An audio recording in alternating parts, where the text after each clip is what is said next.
அப்புறம் ஆண்டவருக்கு வேலை அந்த 12 முடிச்சு அந்த நர்சிங் அந்த இதில் போனேன்ல அங்கே அதுவும் கிறிஸ்டின் இது அதெல்லாம் அங்கே ஜெபம் பண்ணி ஆரம்பிப்பாங்க அதெல்லாம் செய்வாங்க. அப்படியே நான் இது ஆனதுனால அங்கே முடிச்சுட்டு அங்கேயே கற்றுக்கிட்டேன். கொஞ்சம் ட்ரிப்பு போடுறது அது எல்லாமே வார்டில் வைக்கிறது வார்டில் எல்லாமே கற்றுக்கிட்டேன். கரெக்டாக அங்கே கொண்டு விட்டுருந்தாங்க. அங்கே இருந்து திருப்பி வீட்டுக்கு வந்து திருப்பி அங்கே முடிச்சுட்டு திருப்பி அங்கே அதனால அந்த இடத்துல கொஞ்சம் ஆண்டவருடைய அவங்க வந்து கிறிஸ்டின் இருந்ததுனால அதுல கொஞ்சம் எல்லாமே எனக்கு வந்து அது ஒரு வாய்ப்பா அழகா நடத்துனார். அதான் அடுத்தடுத்து என்னங்கிறத ஆண்டவர் எனக்கு நடத்தினார். உண்மையாவே அது வந்து ஆச்சரியம். என்னன்னா எனக்கு வந்து அம்மாவுடைய அது அம்மா சொல்லி தர முடியாது. அவங்களுக்கு பைபிள் பத்தி எதுவும் தெரியாது, எதுவுமே தெரியாது. அக்கா சொல்லி தருவாங்க, எதிர் வீட்டுல அந்த அக்கா சொல்லி தருவாங்க. பைபிள் நான் சர்ச்சில் படிச்சுக்கிறது தான். அது மற்றபடி வீட்டுல வந்து எனக்கு படிக்க தெரிஞ்சதுனால படிச்சு போயிடுச்சு, அவ்வளவுதான். மற்றபடி அம்மாவுக்கும் சொல்லி தர தெரியாது, வீட்டுல யாரும் அதுல ஈடுபாடு கிடையாது. ஏன்னா நாங்க வந்து ஐயா வைகுண்டர் அந்த இதுனால அதுல எங்க அப்பா ஸ்ரீஷர், எங்க அப்பா ஸ்ரீஷர் மெயின். எங்க அப்பா பிள்ளைங்க அடுத்தால அவருக்கு அடுத்து வாரிசுங்கிறது எங்க அண்ணன் மாதிரி. ஏன்னா ஆம்பளை வாரிசு தான் செய்யணும். ஆம்பளை வாரிசுங்கும் போது அவங்க தான் அங்க நிக்க முடியும், பெண்கள் அந்த இடத்துல இருக்க முடியாது. அப்ப அவங்க லைனா அவங்க செய்து ஆகணும்னால அவங்களுடைய உரிமையை அவங்க விட்டு கொடுக்க மாட்டாங்க. அப்போ எனக்கு வந்து எங்க அம்மா வந்து எனக்கு ஃபுல் அண்ட் ஃபுல் சப்போர்ட். நான் இப்படி போறதுக்கு ஃபுல் அண்ட் ஃபுல் சப்போர்ட். ஒரு பிலீஃப் இருக்குது. ஏன்னா அது வந்து உண்மையா ஆண்டவர் வச்சதுதான் நான் நினைக்கிறேன். ஏன்னா நாங்க வந்து எங்களுடைய ஊரே சுவாமி தோப்பு தான். அது நடுவுல கோயில்லாம் சுத்தி தான் வீடு. நடுவுல பதின்னு சொல்லுவாங்க, அத நடுவுல அதெல்லாம் சுத்திதான் வீடு. ஆனா அங்க இருந்து ஆண்டவர் எங்களை இங்க தெரியும் சர்ச்சு கிட்ட கொண்டு வந்து எங்களை வச்சாரு. அது உண்மையாவே அனாதை தீர்மானம். அது வந்து ஒரு ஸ்டேஜ் வந்த பிறகுதான் நான் புரிஞ்சுக்கிறேன். அது வரைக்கும் பின்னாலதான் ஆண்டவர் வந்து நம்மள அவருக்குள்ள தெரிந்து கொள்றதுக்கு நம்மள இங்க கொண்டு வச்சிருக்காரு அப்படின்னு நான் அதுக்கு வரைக்கும் தெரிஞ்சுக்கிட்டேன். அது வரைக்கும் நமக்கு ஏதோ கொண்டு இங்க இருக்கிறோம் அப்படிங்கிற மாதிரி நான் வந்துட்டோம். ஆனா ஆண்டவர் இறக்கமா அந்த 12 முடிச்ச பிறகு இந்த இதையும் நர்சிங் லைன்லயும் போய் அதையும் கத்துக்க வச்சாரு. அது நிறைய ஆண்டவர் வந்து நிறைய வழிகள்ல என்னை வந்து அவரை தெரிந்து கொள்றதுக்கு ஒரு வாய்ப்பு வச்சாரு. ஆனாலும் நான் வந்து இப்படியும் அப்படியும் இருந்துகிட்டு தான் இருந்தேன் ரொம்ப. ஆனா ஆண்டவரை விட்டு கொடுக்கறதுல நான் அப்படி இல்லை. ஆனா உலகத்தின் காரியங்களும் என்கிட்ட இருந்துட்டே இருந்துச்சு. ரொம்ப சினிமா பார்ப்பேன், செமையா சினிமா பார்ப்பேன். அதை ஆஃபே பண்ண மாட்டேன், அடியே வாங்கியிருக்கேன் எங்க அம்மாட்ட. அந்த நாடகத்தை அது முடிய வரை இருந்து பார்ப்பேன். நமக்கு படிக்கணுமேங்கிற சிந்தனையே நான் போக மாட்டேன், எனக்கு அதுலயேதான் போகும் கவனம். அப்படி நாடகம் பார்ப்பேன், அப்படி சினிமா பார்ப்பேன். அதுக்காகவே 10th படிக்கும் போது டிவியே வீட்டுல வாங்கி வச்சுட்டாங்க. வீட்டுல வாங்கி வீடு வீடா தெரியறாங்க, டிவி பார்க்க போறாங்க. ஐயோ பொம்பளை பிள்ளை இப்படி போகக்கூடாது, டிவி வாங்கி வச்சுட்டாங்க. ஒரு நாள் அடியே வாங்கிட்டேன். எங்க அப்பா சாப்பாடு கேட்டாங்கன்னு போட்டு கொண்டு கொடுத்துட்டு இப்படியே எங்க அப்பா வாங்கிட்டாங்கன்னு விட்டுட்டேன். எங்க அப்பா வாங்கல, எங்க அண்ணன் அடிச்சா அடி அப்படி பாப்பேன் டிவி. அப்போ ஆண்டவர் வந்து கொஞ்சம் கொஞ்சமா அதுல இருந்து என்ன வெளியில கொண்டு வந்தாரு டிவி பாக்குறது. அது ஒரு ஆண்டி வருவாங்க, அந்த ஆண்டியை பார்த்து எனக்கு ரொம்ப அவங்க மேல ஆண்டவர் மேல ரொம்ப இன்வால்வ் ஆச்சு. அவங்க ரோட்ல போகும்போது அலையிலியோ அலையிலியோ சொல்லிட்டே போவாங்க. அவங்க மூணாறுல இருந்தாங்க, அப்பப்போ வருவாங்க. மூணாறு எஸ்டேட்ல இருந்தாங்க, அப்பப்போ வருவாங்க. அந்த ஆண்டி அங்கனும் அலையிலியோ சொல்லு. அது ரொம்ப எனக்கு அவங்க வெக்கப்படாம அதை சொல்லுவாங்க. எவ்வளவு வாஞ்ச அவங்க சொல்றாங்க, வெக்கமே படலையே அவங்க அப்படின்னு நான் நினைப்பேன். எனக்குள்ளே அது ஒரு ஆசையா இருக்கும். எவ்வளவு வெக்கப்படாம ரோட்லயே சொல்லிட்டு போறாங்க. சொல்லு, நீங்க சொல்லுங்க ரோட்ல போறவங்க சொல்லுங்கன்னு. ஆனா இவங்க வந்து இந்த ஆண்டி அவங்களும் அலையிலியா சொல்லு பவானி, என்ன ரொம்ப பிடிக்கும் அவங்களுக்கு. ஏன்னா அந்த ஊருக்குள்ள வரேன்னொடனே என்ன ரொம்ப பிடிக்கும். அலையிலியா சொல்லு பவானி. எங்க அண்ணன் மாதிரிலாம் சொல்லுவாங்க.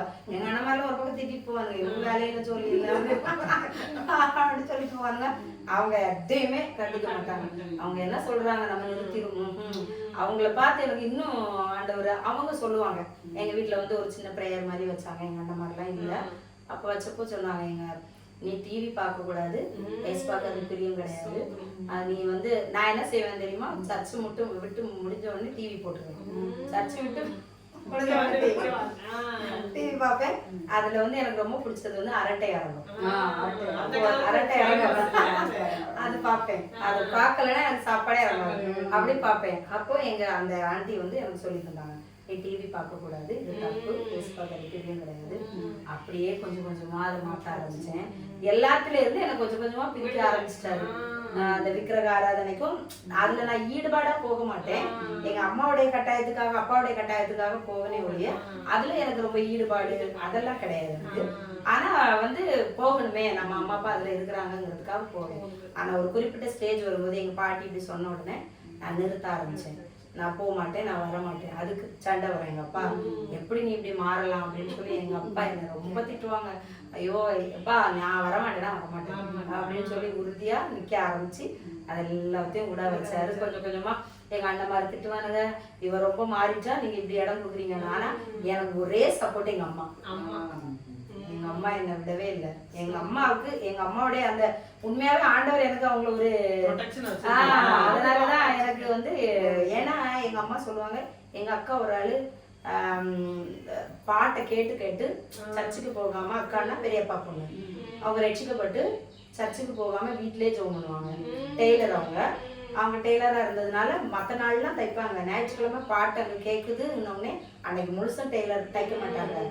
ஆனா மறைமுகமா அவங்க ஆண்டவரை தேட ஆரம்பிச்சாங்க. வீட்லயே ரட்சிக்கப்பட்டு அங்க பாட்டு போடும்போது ஜெபம் பண்ணும்போது, ஏன்னா அப்பெல்லாம் சவுண்ட் சிஸ்டம் நல்லா இருக்கும், இப்ப வைக்க கூடாதுன்ட்டாங்க. இப்ப வைக்க கூடாது, அது நல்லா கேட்கும் இல்லையா? அதை கேட்டு அன்னைக்கு முழுசும் டெய்லர் மிஷினை தொடவே மாட்டாங்க. வீட்டுல உட்கார்ந்தே ஃபாஸ்டிங்ல ஜெபிப்பாங்க எங்க அக்கா. அப்படி ஜெபிச்சவங்களுக்கு எனக்கு கிறிஸ்டின்ல இது பண்ணி வைங்கன்னு கேட்டு கட்டி கொடுக்கல. அவங்க வீட்டுல ரொம்ப ஸ்ட்ராங்கா இருந்துட்டாங்க. ஆனா இப்போ ரட்சிக்கப்பட்டாங்க. கல்யாணம் பண்ணி கொடுத்து அவங்க ஆண்டவரை மறைமுகமா தேடி இப்போ ஃபேமிலியா ரட்சிக்கப்பட்டாங்க. அவங்க ஃபேமிலியா ரட்சிக்கப்பட்டாங்க. உண்மையாவே அது ஒரு சாட்சி. எங்க அக்கா பேரு கோமதி, அவங்க ரட்சிக்கப்பட்டாங்க. அதை எப்பவுமே என்கிட்ட சொல்லுவாங்க எங்க அம்மா. அவ தனியா இருந்ததுனாலும் வாலிப வயசுலயே ஆண்டவரை ஏற்றுக்கொண்டு அவ அன்னைக்கு ஒரு நாள் மிஷின் தைக்கவே மாட்டா, இப்படி ஏற்றுக்கொண்டு இப்போ நல்லா இருக்கிறான்னு சொல்லுவாங்க. அப்ப நான் வந்து ஆண்டவரை தேட ஆரம்பிச்ச உடனே ஹிந்துல கல்யாணம் பண்ணி வச்சா நமக்கு ஒண்ணுமே பண்ண முடியாதுங்கிற ஒரு சிச்சுவேஷன் போது ஒரு ஸ்டேஜ் வந்தோடனே அந்த ஹாஸ்பிட்டல் அந்த இதெல்லாம் முடிச்சுட்டு திருப்பியும் வீட்டுக்கு வந்துட்டேன். வீட்டுக்கு வந்து நர்சிங் படிக்க வச்சாங்க 1 year. அதுல போயிட்டு இருந்தேன் 1.5 வருஷம். நர்சிங் முடிச்சுட்டு அப்படியே வந்துட்டு இருக்கும் போதே ஆண்டவரை தேட ஆரம்பிச்சு நல்லா ஆண்டவருக்குள்ள போக ஆரம்பிச்சுட்டேன். எங்க சர்ச்சில் வந்து கன்வென்ஷன் கூட்டம் வைப்பாங்க, அதுல அபிஷேகம் பெற்றுக்கொண்டேன். அதெல்லாம் பெற்றுக்கொள்ள ஆரம்பிச்சேன். கன்வென்ஷன் கூட்டம் 3 நாள் கூட்டம், அப்படி வருஷத்துக்கு 3 நாள் கூட்டம். அப்புறம் வாலிபர்களுக்கு ஸ்பெஷலா வைப்பாங்க. அடுத்து எங்க சுகந்தேக்கா வந்து எங்கேயாவது கன்வென்ஷன் நடக்கும் இல்லையா, என்ன கூட்டிட்டு போயிடுவாங்க. எங்க அம்மா அனுப்பிடுவாங்க, போயிடுவேன். எங்க அம்மா அனுப்பிடுவாங்க. சரி அவ கூட போனா நல்லது அப்படின்னு சொல்லி அனுப்பிடுவாங்க. மோன்சிலாசர் ஐயா கூட்டத்துக்கு, பால் தேடர் ரத்தனகரன் ஐயா கூட்டத்துக்கு, அப்புறமா எங்க பெஞ்சமின் பேசுவார், டி பெஞ்சமின். அவரு எங்க ஸ்கூல் வளாகத்திலே வச்சிருந்தாங்க. நான் படிச்ச ஸ்கூல் வளாகத்துல அங்க கூட்டிட்டு போவாங்க. கூட கூட்டிட்டு போயிருவாங்க. எங்க போனாலும் என்ன அவங்க கூட கூட்டிட்டு போயிருவாங்க. குடும்ப ஜபத்துக்கு அவங்க வீட்டுக்கு போயிருவேன். அவங்க குடும்ப ஜபம் பண்ணும்போது அவங்க வீட்டுக்கு போயிருவேன். இங்க நான் எதுவுமே அங்க ஜபம் முடிச்சுட்டு வந்துதான் சாப்பிட்டு படுப்பேன். அங்க நான் போறேன்னாலே நான் கரெக்டா அந்த டைமுக்கு எங்க அம்மாட்ட இதெல்லாம் போய் சொல்லிட்டு ஓடிடுவேன். வந்தா வந்துடுறேன் அப்படின்னு. அங்க போய் குடும்ப ஜபம், அவங்க எல்லாரும் குடும்பமா உட்காருவாங்க. நானும் அங்க போய் நடுவுல நான் அதுல ஒரு குடும்பமா போய் ஆமா 3 பிள்ளைங்க அக்காது, 3 பொம்பளை பிள்ளைங்க. நாங்க அங்க உட்கார்ந்து அவங்களோட இருந்து கையை தட்டி பாட்டு. நான் போயிட்டேன்னா இடையில எதுனா எல்லா நாளும் போக முடியாம ஆயிடும். அப்படி போக முடியலைன்னா அவங்க கீர்த்தனை பாட்டு, ஞான பாட்டு அது பாடுவாங்க பாமால. நான் போயிட்டேன்னா எனக்கு பெர்மான்ஸ் பாட்டு தான் தெரியும். அதுதான் எடுத்து பவானி வந்திருக்கா இன்னைக்கு பெர்மான்ஸ் பாட்டு பாடுவேன் அப்படின்னு எடுத்து உட்கார வச்சிருவாங்க. அதுல கத்துக்கிட்டுதான் கிறிஸ்துவுக்குள் வாழ்க்கை. அதுலதான் நான் அதை கத்துக்கிட்டேன். அப்படி கத்துக்கிட்டுதான் அதுல அந்த பாட்டு எல்லாமே தெரிஞ்சுக்கிட்டேன். அப்ப அதோட பாடி நல்ல ஜோம் பண்ணி என்னையும் ஜோம் பண்ண வைப்பாங்க. ஒரு பாட்டு எனக்கு கொடுப்பாங்க, எனக்கு தெரியாது ஆனா பண்ண வைப்பாங்க. பவானி இன்னைக்கு நீதான் பண்ணணும் அப்படின்னுவாங்க. என்ன பழக்குனாங்க, என்னை பழக்குனது மொத்தமே சுகந்தி அவங்கதான் ஃபுல் அண்ட் ஃபுல். அதனால அவங்களோட இருந்து அவங்களோட பிள்ளைகளோட இருந்து நான் ஒரு குடும்பமாவே மாறிட்டேன். அவங்களோட அவ்வளோ ஒரு அன்பு, அவங்களுடைய அன்பு அப்படி போயிட்டு வந்துருவேன். இப்படியே நான் போயிட்டு இருந்துச்சு ரொட்டீனா. எங்க அக்கா வந்து ஆண்டவரை பத்தி எப்பவுமே அவங்க வீட்டுல அந்த ஏரியாவிலேயே அவங்க வீட்டுல மட்டும்தான் டிவி கிடையாது. பிள்ளைகளை கரெக்டா வச்சிருப்பாங்க. அந்த பிள்ளைகளுக்கு அவங்க வந்து அந்த பிள்ளைகளுக்கு வந்து சரியான சத்தியத்தை சொல்லுவாங்க. டிவி பார்க்க கூடாது, டிவியே கிடையாது வீட்டுல. அப்ப எனக்கு வந்து அது இன்னும் எனக்கு உந்துதலா இருந்துச்சு. அவங்க வாழ்ந்தது அப்ப முடியுது இல்லையா அப்படின்னு நான் டிவி பார்க்கறதெல்லாம் நிறுத்த கொஞ்சம் கொஞ்சமா அப்படியே ஆண்டவர் என்ன பிரித்தெடுத்தாரு. எடுத்து கொண்டு வந்து கடைசியில எங்க அம்மா வந்து கிறிஸ்தவ இதுலயே அலைன்ஸ் பார்க்க ஆரம்பிச்சாங்க. கிறிஸ்டியன்லயே ஆமா. எங்க வீட்டுல அது வந்து எங்க மாமா எங்க எல்லாருமே ஹிந்துஸ் தான். ஆனா அவங்க வந்து எங்க அம்மாவுடைய ஒரே ஒரு, அதான் ஆரம்பத்துல இருந்தே நான் சொல்றது, எங்க அம்மாவுடைய ஒரே ஒரு அந்த கர்த்தர் அவங்களுக்குள்ள அந்த ஒரு இதை போட்டதுனால எனக்கு ஒரே சப்போர்ட் அவங்க தான். அவங்களுடைய சப்போர்ட் இருந்ததுனாலதான் எங்க அம்மா கிறிஸ்டின்லயே பார்க்க ஆரம்பிச்சாங்க. அவ ஞானஸ்தானம் எடுத்தாச்சு, இதுக்கு மேல அவ்வளவு நம்ம இங்க இருக்கக்கூடாது அப்படின்னு எங்க அண்ணன் மாதிரி சொன்னாங்க. அதுக்கு நான் ஒத்துக்கவே மாட்டேன் காரணம் மாட்டேன் அப்படின்னு சொல்லும்போது எங்க அம்மா சொன்னாங்க, நீ விரும்பின பொண்ணு உனக்கு கல்யாணம் பண்ணி வச்சாச்சு. அவ வந்து விரும்பி எனக்கு இதை கட்டி கொடுங்கன்னு கேட்கல, நான் தானே பாக்குறேன், நான் அப்படிதான் பாப்பேன் அப்படின்னு சொல்லிட்டாங்க எங்க அம்மா. அப்படி பாக்கணும்னே சரின்னு அலைன்ஸ் வரவும் போதே நான் ஜோம் பண்ணியிருந்தேன். எஸ்பா எனக்கு தெரியாது, முதல்ல வந்து பாக்குறதே எனக்கு ஃபிக்ஸ் ஆகணும்னு ஜோம் பண்ணேன். அதே மாதிரி ஃபிக்ஸ் ஆகி அந்த கிருபையில அது கல்யாணம் கிறிஸ்தவ முறைப்படியே ஆண்டவர் வந்து செய்ய வச்சாங்க. நான் எங்க வீட்டுல ஒரே பொண்ணு, ஆனா கிறிஸ்தவ முறைப்படி என் கல்யாணம் மட்டும் நடந்தது.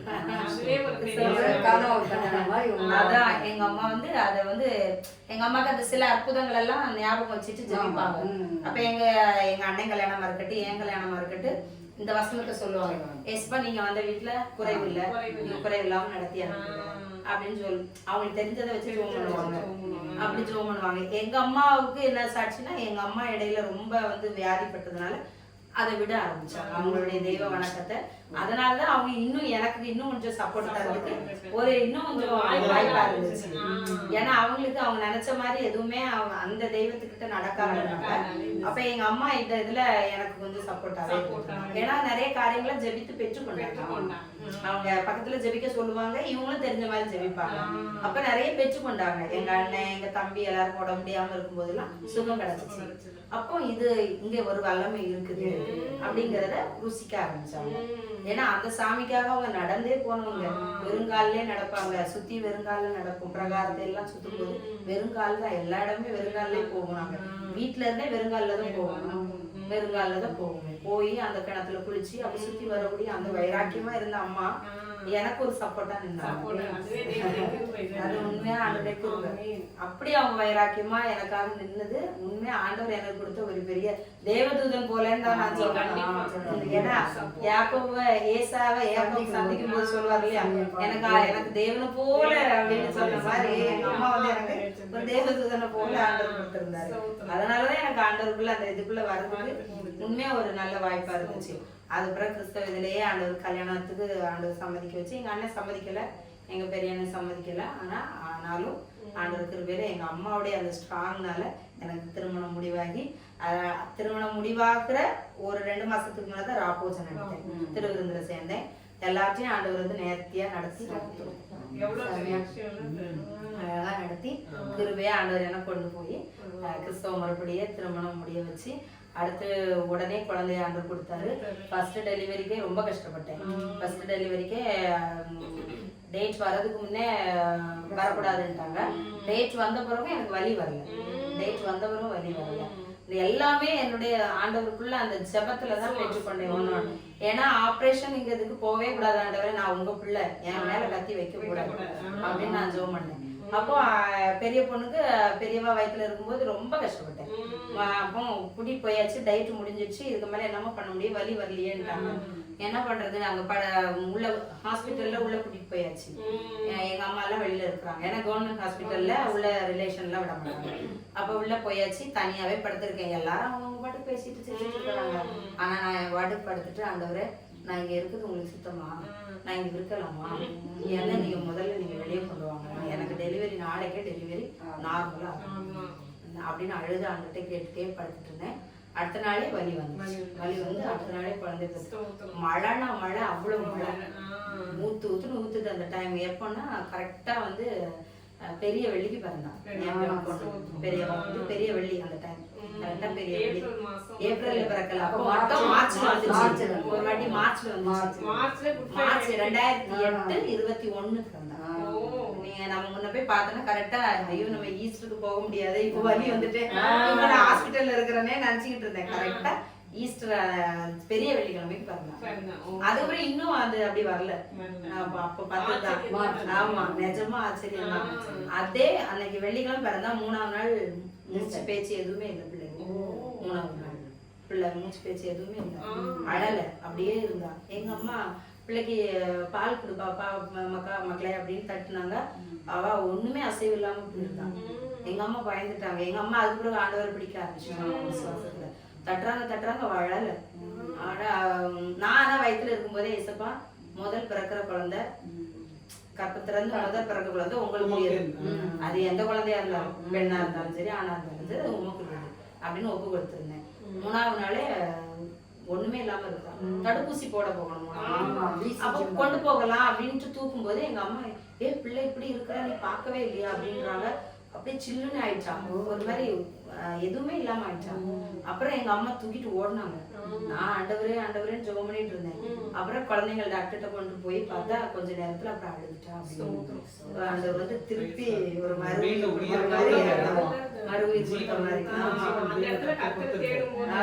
நிஜமா ஆண்டவர் வந்து 3ஆவது நாள் அந்த அவளுக்கு ஒரு கிருபையை கொடுத்து மழையில எங்க வீடெல்லாம் தண்ணி, மழை நல்லா பெய்து எங்க வீட்டுக்குள்ள எல்லாம் தண்ணி வந்துச்சு. எங்க அப்பா வந்து சொல்றாங்க பிள்ளை எப்படி கூட்டிட்டு போறது, டெலிவரி முடிச்சு பிள்ளை ஈரம் பட்டுனா என்ன ஆகும், என்ன பண்றது அப்படின்றாங்க. எனக்கு தெரியாது ஆண்டவரே, மழை நிக்கணும் தண்ணி வைத்தாங்க. நான் வீட்டுக்கு போகும்போது மழை இருக்கக்கூடாது. நான் ஜோம் பண்ணே மழை வத்திச்சு, ஒரு தண்ணி இல்லை. கரெக்டா 3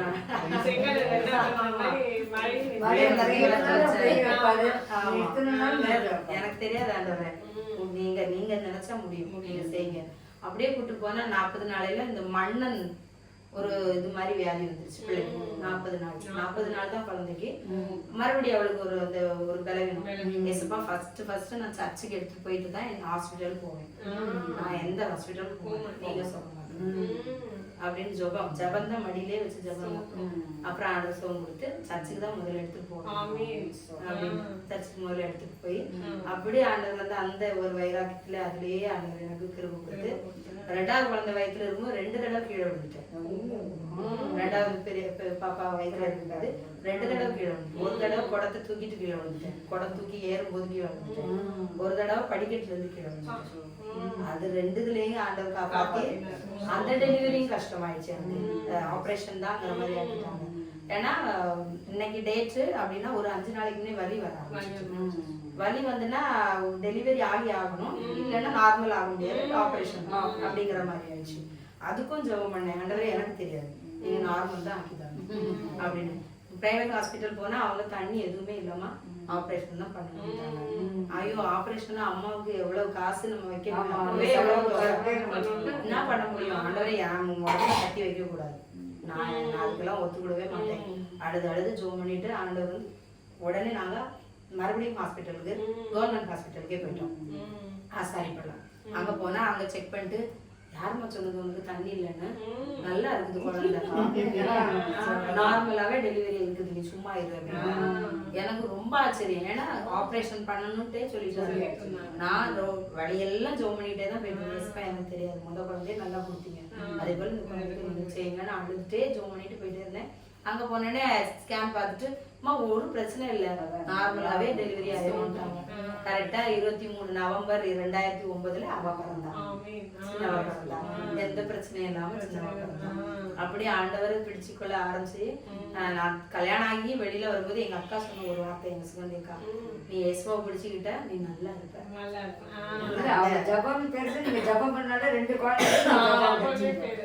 அப்படி பேரையும் அப்படியே வைக்க செய்தாங்க, ஜெபசாஜினி ஜெபசாலினி.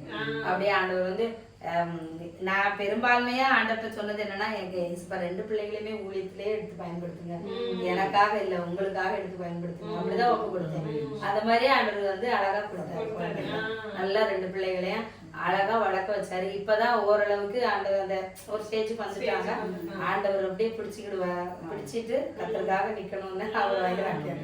என்னுடைய ஃபேமிலியும் சரி, என்னுடைய கணவன் ஃபேமிலியிலயும் சரி, விசுவாசம்ங்கிறது வந்து கிடையாது. என்னுடைய ஃபேமிலி வந்து ரட்சிக்கப்படல, என் கணவன் ஃபேமிலியில ரட்சிக்கப்பட்டாங்கிறத விட பெயர் கிறிஸ்தவங்க அப்படி இருக்கிறாங்க.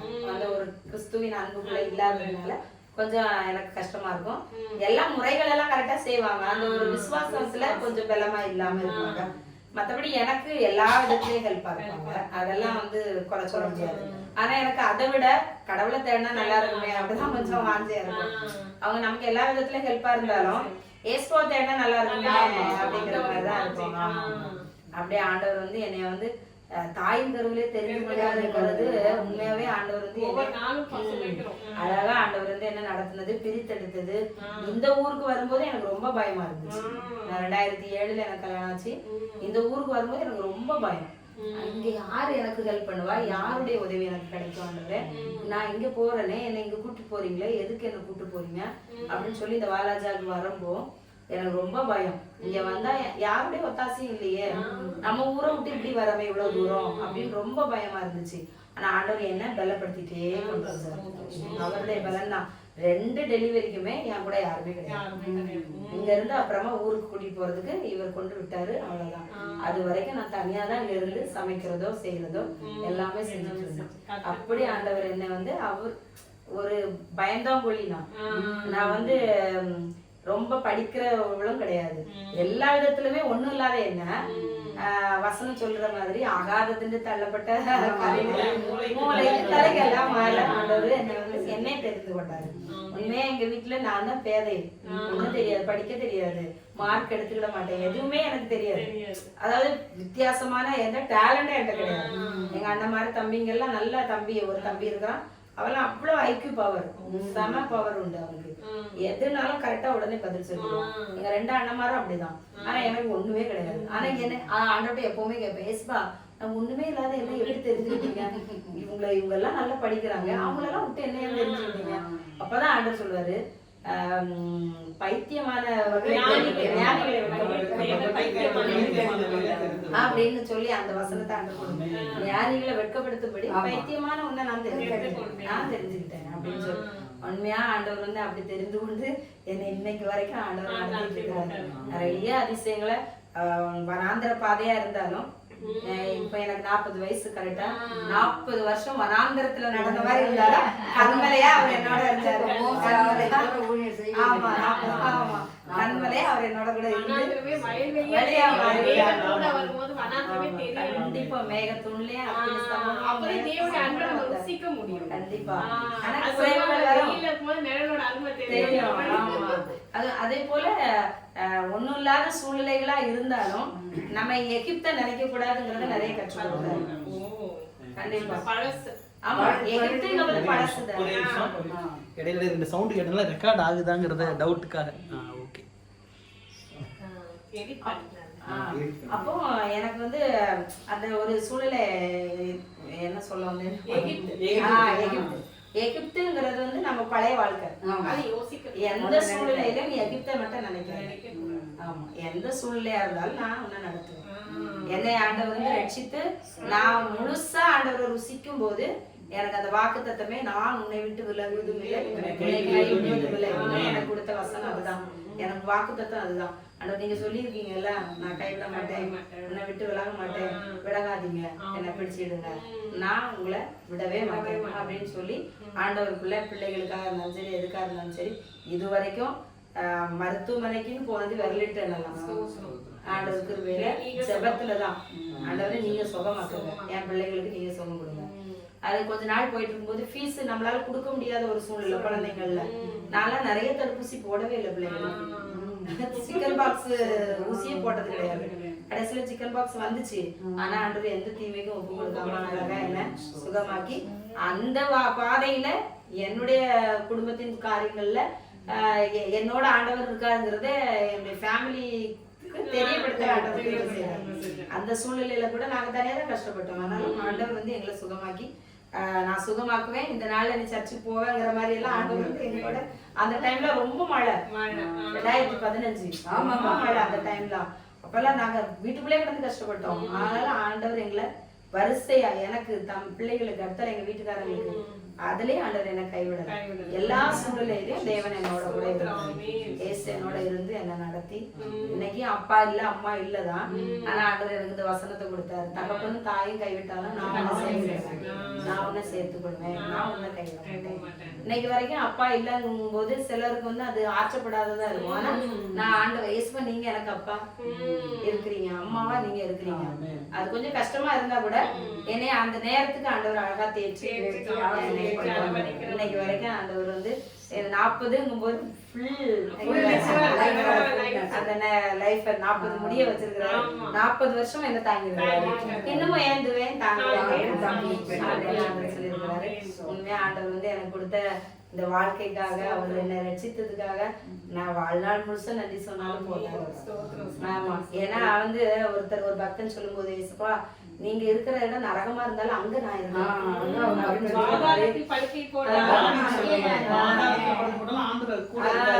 அப்போ ஆண்டவரே நான் நீங்க எங்க இருந்தாலும் நீங்க என் கூட இருக்க போறீங்க, எங்க இருந்தாலும் நான் என் கூட இருக்க போறீங்க அப்படிங்கிற அந்த நம்பிக்கை உண்மையா ஆண்டவர் கொடுத்ததுனால அவருக்குள்ள விசுவாசமா இப்ப நிறைய நேரங்கள்ல இந்த வேதத்தை வந்து படிக்கிறதுக்கும், ஏன்னா நமக்கு வந்து 12 நான் படிச்சிருக்கிறேன் அதனால வேதம் படிக்கிறேன் அப்படிங்கறத விட ஆண்டவர் கொடுக்கிற அந்த வேத ஞானம் அதனாலதான் தெரிந்து கொள்கிறோம். அதனாலதான் தெரிந்து கொள்றோம். இப்ப எங்க இருக்குதுன்னு கேட்டா தெரியாது, எந்த வசனம் எங்க இருக்கு தெரியாது. ஆனா ஆண்டவருக்குள்ள வர வர நிறைய கற்றுக் கொடுத்துட்டு இருக்காங்க. வசனம் எங்க இருக்குது, இந்த வசனத்தின்படி இதனுடைய அர்த்தம் என்ன படிக்கும் போதே நிறைய ஆண்டவர் வந்து புரிய வைப்பாரு. அது எளிய நடையில புரிய வைப்பாரு.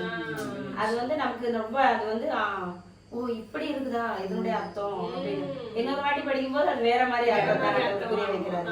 அப்படியே ஆண்டவர் வந்து நம்ம 12 படிச்சிருக்கிறோம் இவ்வளவு முடிச்சிருக்கிறோம் அதனால வேதனை நமக்கு கிடையவே கிடையாது.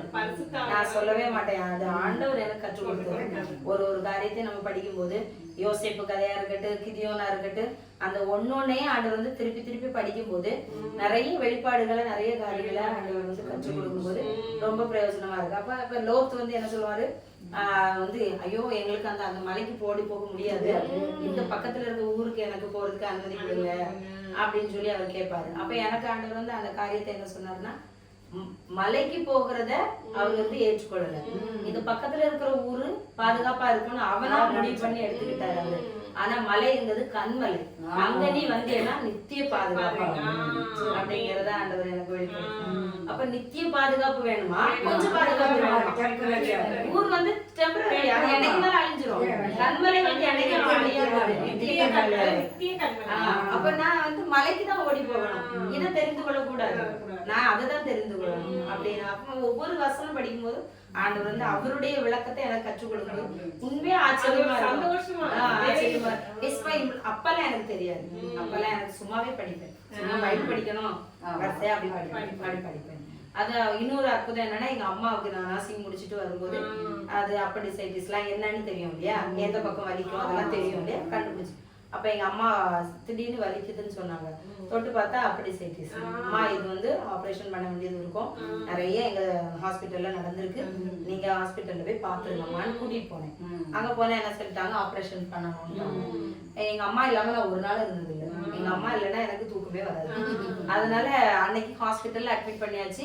நான் வீட்டுக்கு வந்தாச்சு. வீட்டுக்கு வந்துட்டு எங்க அம்மா நினைப்பாவே இருந்து எழும்பி நேர் முழங்கால் போட்டேன். ராத்திரி எல்லாம் ஜெபம் பண்ணேன் கண்ணீரோட. எஸ்பா என்கிட்ட இருப்பாங்க எங்க அம்மா, நாளைக்கு எங்க வீட்டுல அவங்க இருக்கணும், நீங்க கூட்டிட்டு வந்தே ஆகணும், எங்க அம்மாவுக்கு நீங்க சுகம் கொடுக்கணும், ஆபரேஷன் நடக்க கூடாது அப்படின்னு ராத்திரி முழுசும் ஜெபம் பண்ணேன். ஜெபம் பண்ணிட்டு அடுத்த நாள் ஹாஸ்பிட்டலுக்கு சாப்பாடு எடுத்துட்டு போனேன். எங்க அம்மா போனோடனே சொன்னாங்க, மக்களே மருந்துலே கரைச்சிடலாமா, மருந்துலே கரைச்சிடலாம் அப்படின்னு டாக்டர் சொல்லிட்டாங்க அப்படின்னு சொல்லிட்டு உண்மையா பெரிய அதிசயம். அன்னைக்கு ராத்திரி முழுசும் முழங்காலே நின்று அழுது ஜெபம் பண்ணி, ஆண்டவரே நீங்க தான் செய்தாகணும் அப்படின்னு. அப்போ அந்த நான் ஒரு 20 வயசு 19 வயசு அப்போ அந்த டைம்ல முழங்காலே நின்று ஜெபம் பண்ணேன். அப்படி நின்று ஜெபம் பண்ணது எங்க அம்மாக்கு ஆண்டவர் ஆபரேஷனே இல்லாம அந்த அப்பெண்டிசைட்டிஸ் ஆபரேஷனே பண்ணாம மருந்துலே கமிச்சாரு. அப்படியே பத்திரமா ஆண்டவர் அடுத்த நாளே டிஸ்சார்ஜ் ஆகி பண்ணி விட்டுறாங்க.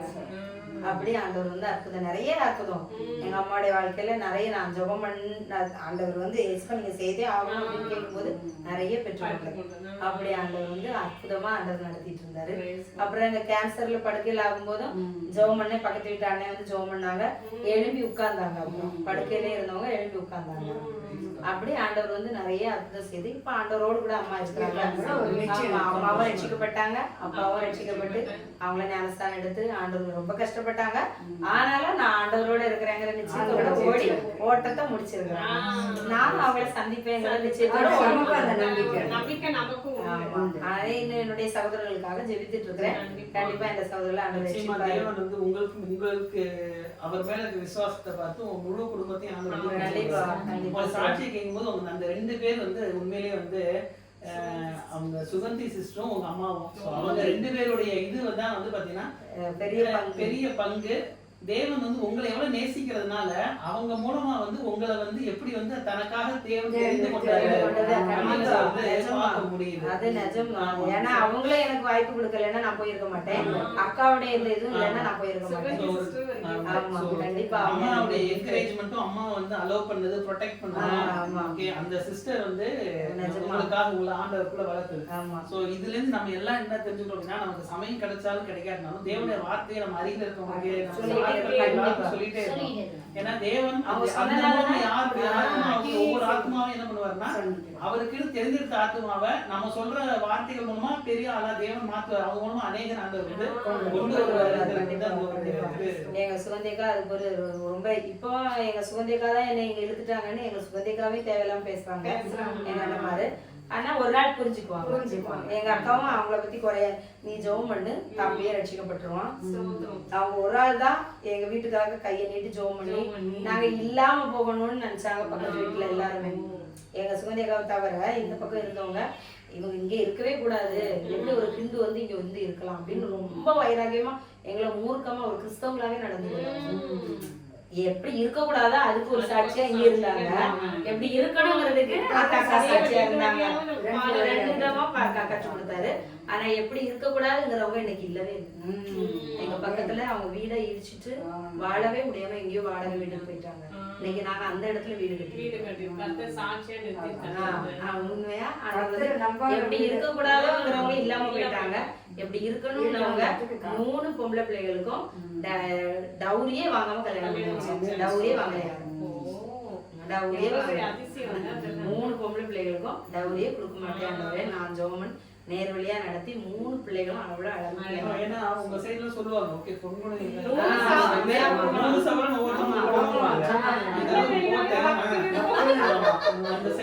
அதுதான் எனக்கு 2 பொம்பளை பிள்ளை இருந்தோடனே ஒரு ஆண்டி சொன்னாங்க, அம்மா உங்க ஊர்ல இது கட்டுப்படி ஆகாது.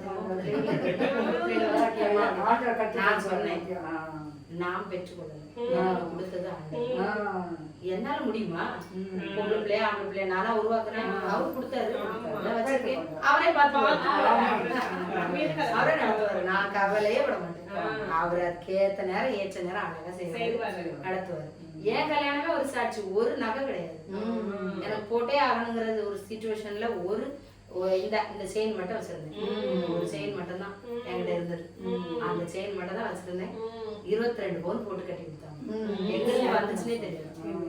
அப்ப அப்படிப்பட்ட அம்மாவுடைய அந்த விசுவாசம், அம்மா இன்னும் ரட்சிப்புக்குள்ள முழுசா வரல, அவங்களுடைய விசுவாசத்தையே கனப்படுத்துவாரு. கனப்படுத்துவாருன்னா நான் அவரை நம்பி நான் முழுசா ஓடும்போது எப்படி எனக்கு கனப்படுத்துவாங்க, நிச்சயமா செய்வாரு.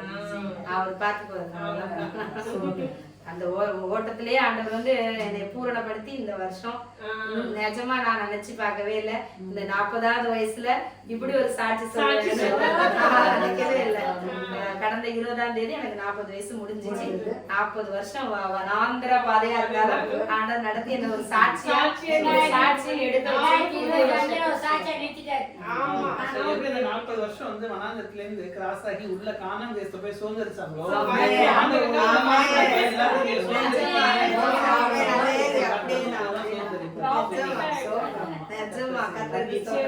எனக்கு அது வந்து ரொம்ப சந்தோஷம்.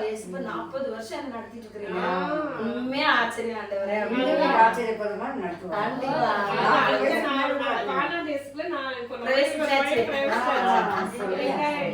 சாட்சியில பிரவேசிச்சோம். பிரவேசிச்சாச்சு. ஆண்டவர் வந்து என்னை உள்ள கொண்டு போயிட்டாரு. ஆமா. இனி பாலும் தேனும் தேவனுடைய ஓடுறது. வாழ்க்கை தான் நம்ம கர்த்தர் கொடுப்பாரு. கண்டிப்பா ஆண்டவர் வந்து அப்படியே நான் ஆசீர்வதிப்பார். நிச்சயமா அவர் வந்து என்ன, ஏன்னா நீதிமான் அப்பத்துக்கு இருந்து திரிஞ்சதே கிடையாது. நான் காணவில்லை விடவே தாவீது மாட்டார். சொல்வார். அதனால ஆண்டவர் என்ன இதுவரை நடத்தினார், இன்னும் நடத்துவார். கண்டிப்பா செய்வார். அதனால ஆண்டவர் நான் அப்பதான் இந்த சாட்சியை முடிக்கிறேன். ரொம்ப நன்றி. இந்த சாட்சி எங்களோட கூட புத்தாண்டுல நீங்க நிஜமா ஆண்டவர் வந்து எனக்கு கொடுத்த நல்ல ஒரு வாய்ப்பு. உங்க மூலமா ஆண்டவர் எனக்கு கொடுத்ததா ஆண்டவரை நான் சொல்றேன். அநேகருக்கு வந்து நம்ம இவ்வளவு தூரம் ஆண்டுக்காக இருக்கோம், ஏதா என்ன நடக்குங்கிற ஒரு கேள்வியோட இருக்கிறவங்களுக்கு இந்த சாட்சி வந்து ஒரு பதிலா இருக்கும். கண்டிப்பா ஒரு உற்சாகத்தை கொடுக்கும். கண்டிப்பா ஆண்டவர் பிள்ளை இருக்கணும்னு வைராக்கியம். என்ன வந்தாலும் ஆண்டவருக்காக இருக்கணும். என்ன பிரச்சனை வந்தாலும் தீமையா வந்து நன்மையா முடிவு பண்ணாலும் உங்கள் துக்கம் சந்தோஷமா கண்டிப்பா, இருக்கும். கண்டிப்பா. எதை வாழ்க்கை நம்ம துக்கமா நினைக்கிறோமோ அதையே சந்தோஷமா கண்டிப்பா. அதனால என்ன அடிமை சாட்சியா வச்சிருக்காங்க. உள்ளத்துல ஆழத்திலிருந்து நான் பேசுறேன். சாட்சியா ஆண்டவருக்கு இந்த மகிமையா சொல்லியிருக்கிறேன். உங்களுக்கும் நன்றி, சகோதரருக்கும் நன்றி. நீ ஒரு இறுதி ஜெபம் பண்ணு. ஜெபிப்போம். இரக்கமுள்ள பிதாவே, ஸ்தோத்திரம் ராஜா. இந்த புத்தாண்டிலே கர்த்தாவே சாமி, இந்த 2ஆம் நாளிலே சாமி இப்படியாக எங்களை வழி நடத்தினே, அதற்காக நன்றி செலுத்துகிறோம் சாமி. நாங்கள் எதுவுமே இந்த மாதிரி நினைக்கவே இல்லை சாமி.